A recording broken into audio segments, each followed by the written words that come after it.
When working with planning models and tables, we can add new dimension members directly to the model from inside a story if we have the appropriate license type and permissions. Note that additional dimension members can be added to both public and private dimensions, but not to the account, time, or version dimensions.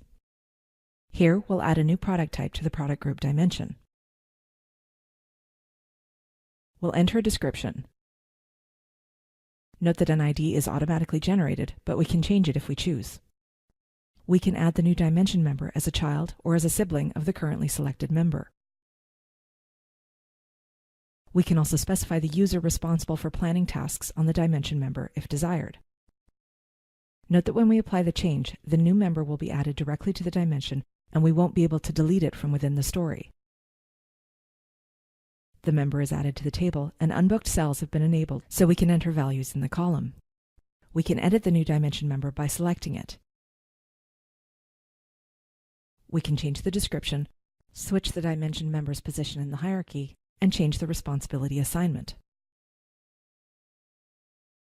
To make additional changes or delete the dimension member, we need to open the model or public dimension. Note that dimension members that contain values in a public version can't be deleted. Thanks for watching.